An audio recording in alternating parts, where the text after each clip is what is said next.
नमस्कार सबैलाई। म अनिल सर फेरि तपाईहरुको लागि नयाँ भिडियो लिएर आइसकेको छु।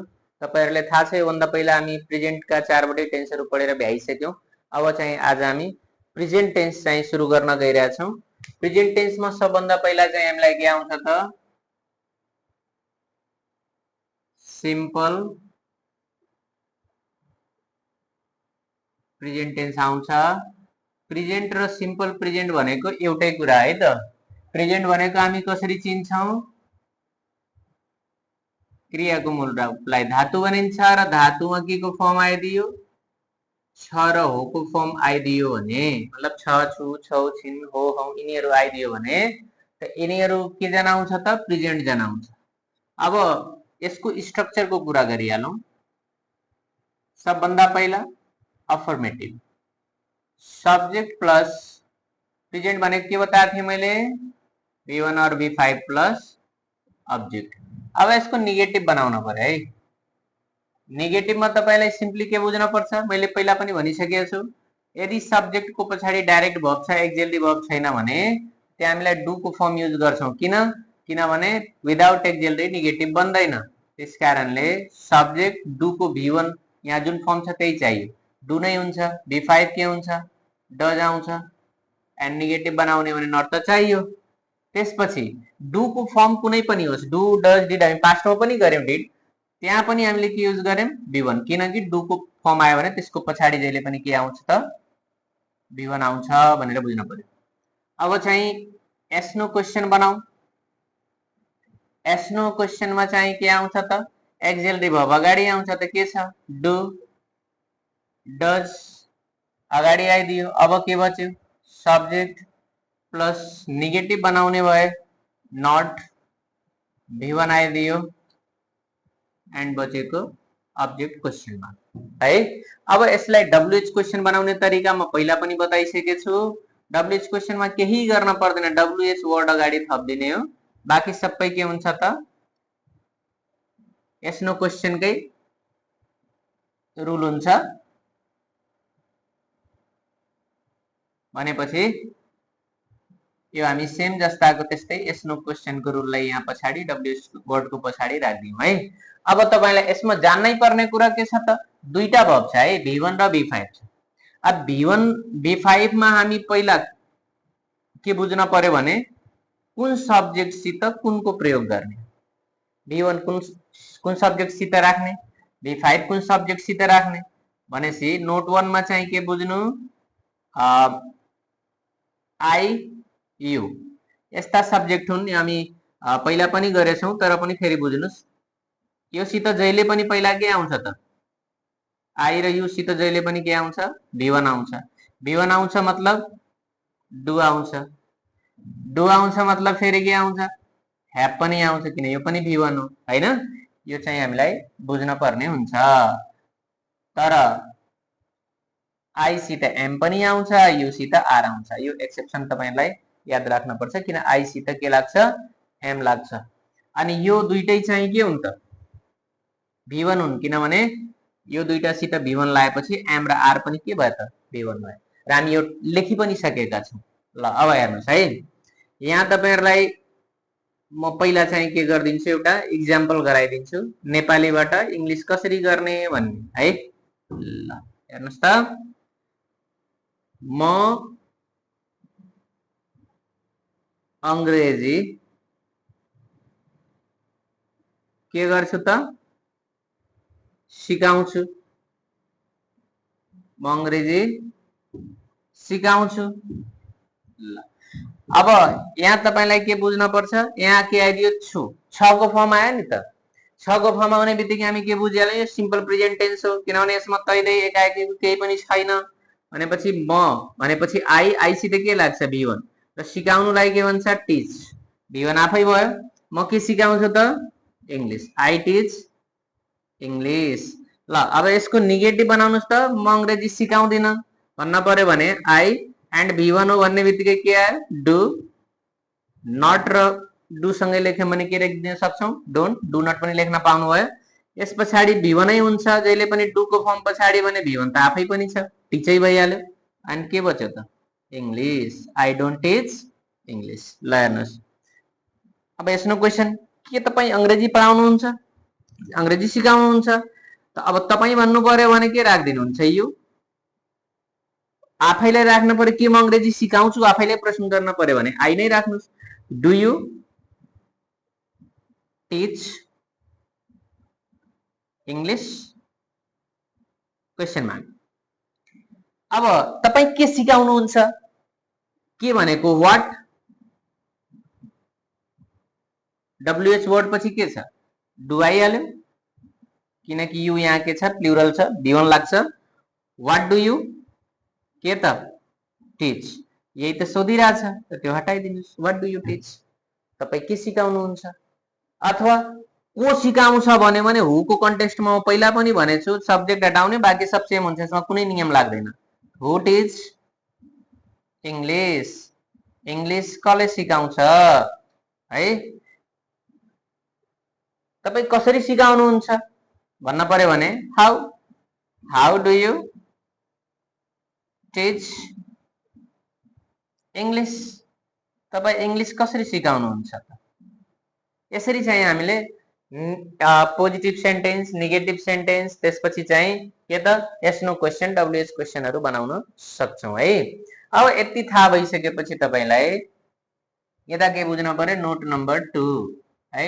नोट नम्बर 2 मा तपाईलाई के बुझ्न छ भने केही टाइम एडभर्ब्स हुन्छन् जसित के आउँछ त सिम्पल प्रेजेन्ट को प्रयोग हामी गर्ने गरेका छौं है।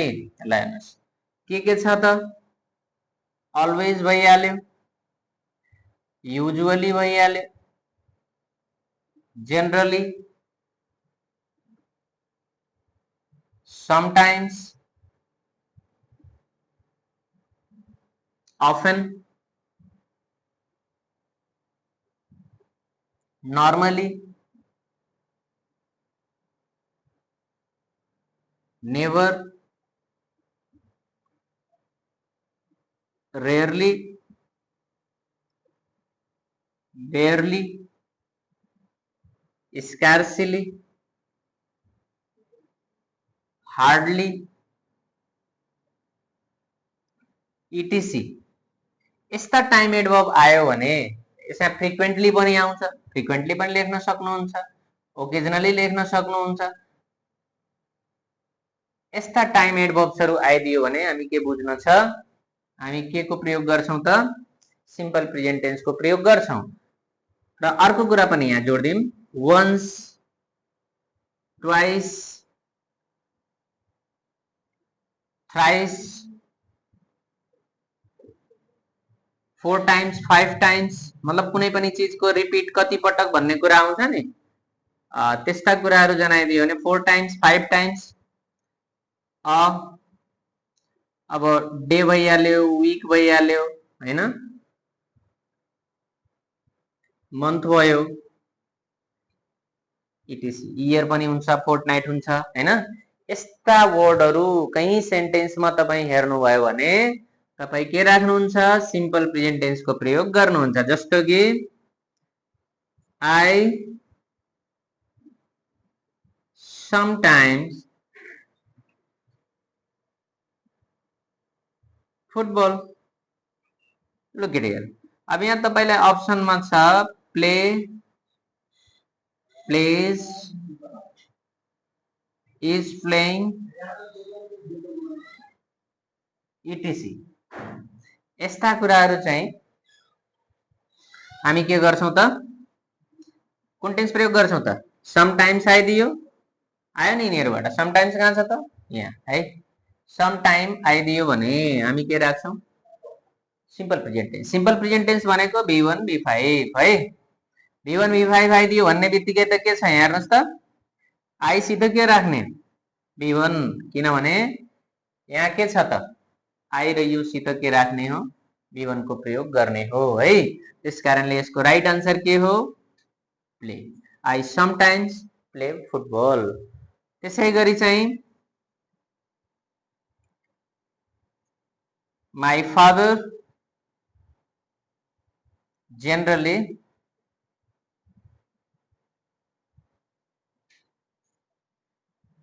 office on के त फुट। अब यहाँ अप्सनमा आइदिन्छ तपाईलाई go goes went or going right. अब यहाँ तपाईलाई के बुझ्न पर्छ, के आइदियो त जेनरली। जेनरली आइदियो भने सिम्पल प्रेजेन्ट। अब फादर कति हुन्छन्, एउटै हुन्छन् हैन, एउटासित के लाग्छ त V1 या V5 यहाँ लेखिएछ। यिनीहरुसित हेर्नु है, यिनीहरुसित के आउँछ आइयुसित V1 आउँछ भने तपाईले अब अर्को कुरा के बुझ्न पर्छ, बाँकी singular subject other with all के त सिंगुलर सब्जेक्ट्स हामी के राख्छौं V5। V5 भनेको फेरि के हो, इज हो, हैज हो है, यस्ता कुराहरु आउँछ है। अब हेर्नुस् अदर प्लुरल सब्जेक्ट मतलब दुई वा सो भन्दा बढी जना आउने सब्जेक्ट सित के राख्ने हामीले V1 आर हैव इटिसी यहाँ लेखेको छ नि, हेर्नु त यी भर्बहरु डु आउँछ, यिनीहरु पर्छ। त तपाईलाई बुझ्न पर्छ यहाँ के छ माई फादर। फादर कति हुन्छन् त सिंगुलर, एक जनालाई जन आउँछ, एक जनालाई जन आउने बित्तिकै के आइदिन्छ त V5। त्यसकारणले यहाँ के आइदिन्छ गोज। यो तरिकाले तपाईलाई एक्जाममा सोध्छ है। त तपाई एक्जाममा सल्भ गर्नलाई यो तरिकाले चाहिँ पढाइ गर्न पर्यो। त्यसैगरी चाहिँ के बुझ्न पर्यो, नोट नम्बर 3 ट्रुथ। ट्रुथ तपाईलाई एक्सप्रेस गर्न पर्यो भने कुन टेन्सको प्रयोग गर्नुहुन्छ, सिम्पल प्रेजेन्ट। जस्तै the sun in the east. अब यहाँ तपाईलाई दिदियो राइज राइजेस रोज इटिसी। थुप्रै जति पनि आओस् हामी यति बुझ्न छ नि, सत्य हो सूर्य पूर्वमा उदाउँछ। अब सूर्य पूर्वमा उदाउँछ भन्ने बित्तिकै सूर्य फेरि कतिवटा, एउटा, एउटासित के लाग्छ V5। ट्रुथ हुने बित्तिकै के बुझ्ने V1 V5 भनेपछि यहाँ के हुन्छ राइट आन्सर राइजेस। यसरी चाहिँ तपाई ट्रुथको प्रयोग गर्न सक्नुहुन्छ है। त्यसैगरी नोट नम्बर 4, नोट नम्बर 4 मा के बुझ्न पर्यो, डेली रुटीन। डेली रुटीन और हैबिचुअल एक्शंस और एक्टिभिटीज जुनले ह्याबिटलाई जनाउँछ। यस्ता कुराहरु आइदियो भने हामीले के गर्न पर्यो, कुन टेन्समा एक्सप्रेस गर्न पर्यो त सिम्पल प्रेजेन्ट। जस्तै I go to school on foot। म विद्यालय कसरी जान्छु त पैदल जान्छु है। यहाँ तपाईले अप्सन आइदिन्छ गो वेन्टहरु यस्ता यस्ता कुरा दिदिन्छ। तपाईले बुझ्न पर्यो कि तपाईको यो बानी हो स्कुल कसरी जान्छ, पैदल जानुहुन्छ, साइकलमा जानुहुन्छ, बसमा जानुहुन्छ, कसरी जानुहुन्छ।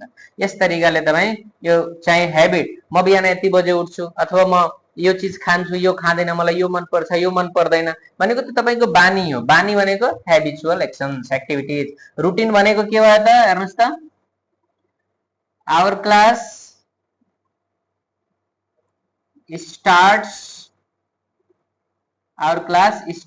At 6 PM। हाम्रो क्लास कति बजे सुरु हुन्छ 6 बजे। यहाँ के दिदी हेर्नुस् त 6 PM मतलब यो टाइम तोक्दियो कि यति बजे हुन्छ, यो यसको रुटिन भइहाल्यो। त्यसकारणले यहाँ के आयो V5, किन यहाँ क्लास भनेछ, क्लासेस भएको भए त स्टार्ट हुन्थ्यो V1 हुन्थ्यो। त्यसैगरी यसको अर्को एक्जाम्पल म यहाँ लेख्दिन्छु या तलै लेख्दिम, केही फरक पर्दैन। हेर्नुस् त के भन्न सकिन्छ भने अर्को एक्जाम्पलमा the bus leaves for KTM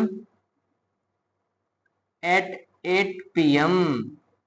हेर्नु त काठमाडौँको लागि बस कति बजे छुट्छ त 8 PM। टाइम तोक्दियो नि, भनेपछि यो के भइहाल्यो, यसको डेली रुटिन, डेली चाहिँ कति बजे जान्छ त, 8 बजे जान्छ। यस्ता कुरा चाहिँ हामीले बुझ्न पर्यो। यहाँ बस एउटा कुरा गरेर त्यस कारणले B5 आयो। यो तरिकाले तपाई सिम्पल प्रेजेन्ट टेन्स को प्रयोग गर्नुस्। र अर्को नोट यहाँ लेखिदिन्छु मैले, नोट नम्बर 5। नोट नम्बर 5 मा मैले के राख्दिए त, हेर्नुस्, प्रोभर्ब्स। प्रोभर्ब्स जहिले पनि कुन टेन्समा लेखिन्छन् त, सिम्पल प्रेजेन्ट। जस्तै time and tide, waits for none. समय र समुद्रमा आउने छाल कसैको प्रतीक्षा गर्दैन है। त अब हेर्नुस् त, यहाँ दुईटा सब्जेक्ट देखे पनि जनाउने एउटै कुरालाई हो। प्रोभर्ब मात्रै भएर दुईटा कुरा छ भने पनि एउटै बुझ्नु होला, भर्ब 5 नै लाग्छ। बी नम्बरमा हेर्नुस्, slow and steady wins the race. जो स्लो हुन्छ तर रेगुलर हुन्छ, कन्टिन्यू कुनै काम गर्छ भने त्यही रेस जित्छ। कछुवा र खरायोलाई सुन्नु भयो होला, यहाँ पनि दुईटा तर एउटैलाई जना के भयो त, भर्ब 5 भयो। यसरी चाहिँ एक्जाममा तपाईले खास गरी एससी का विद्यार्थीलाई, प्लस 2 का विद्यार्थीलाई यस्ता क्वेशनहरु सोध्ने गरेको पाइन्छ है। त्यसकारणले यसलाई विशेष ख्याल गरेर पढ्नु होला। र अरु कुरा बुझ्नुस्, फ्युचरको कुनै कुरा फिक्स छ भने त्यो पनि सिम्पल प्रेजेन्ट टेन्स को प्रयोग गर्न पाइन्छ। जस्तै म भोलि घर जान्छु भने भोलि, तर के भनिरहेको छु, घर जान्छु, जाने छु भनेन।